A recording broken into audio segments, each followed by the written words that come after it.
Hello mga top lover. Ako nga pala si Heaven.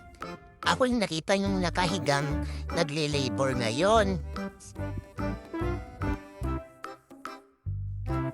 Ayan na guys, palabas na siya. Hinila na ni Mami kasi di ko na kayang mag-push. Guys, tingnan nyo.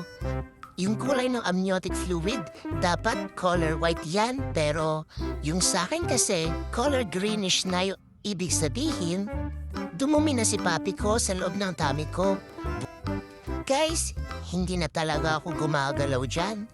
Kasi pagod na ako. Pinapaubayo ko na itong buhay ko kay Mami at sa mga titas ko. Kaya si Mami na lang ang nag-unboxing kay papi ko. Pagkatapos nun, pinunasan niya ng towel si baby.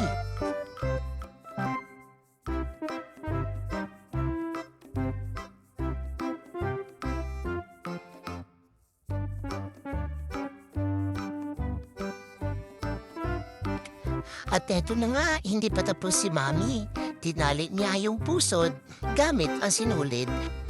Dapat guys, dentafloss ang gamitin sa pagtali para mas matibay.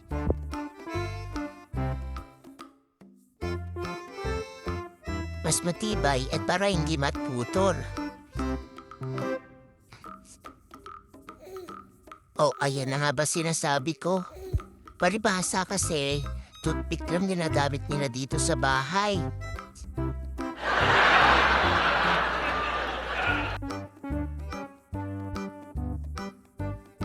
Pagkatapos nun, pinunasan niya ng towel si baby. At nang wrap siya hanggang sa umiyak. Pero hindi pa din umiiyak si baby kaya suction pa din si Mami.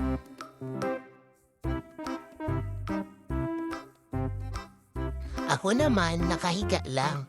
Pa-relax lang parang sa tabi ng beach. Pero sa totoo lang guys, delikado na buhay ko. Pinapatawa ko lang kayo kasi alam kong safe na ako ngayon.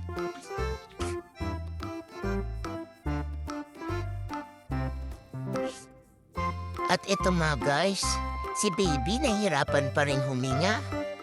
Kaya suction pa din si Mami.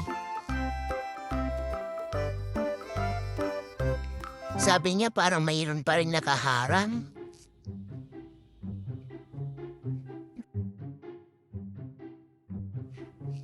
O punas-punas naman muna para ma-stimulate si baby na umiyak.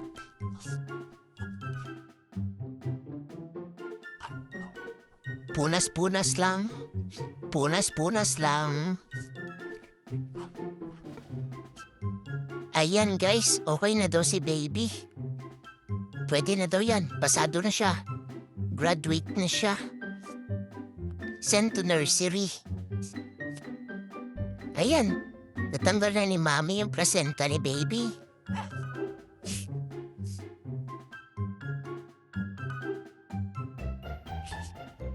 At ako naman guys, papalitan daw nila ako ng underpad.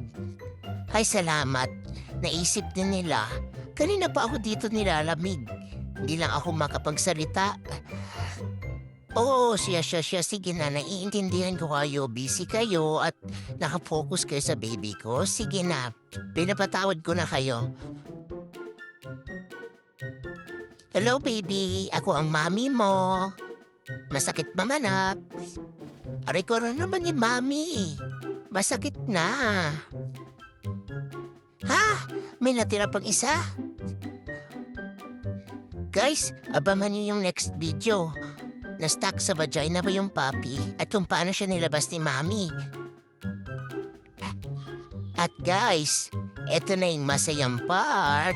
Eto na, happy family. Eto na yung tatlong malulusog at masasaya kong papi. Bye guys! See you sa next video!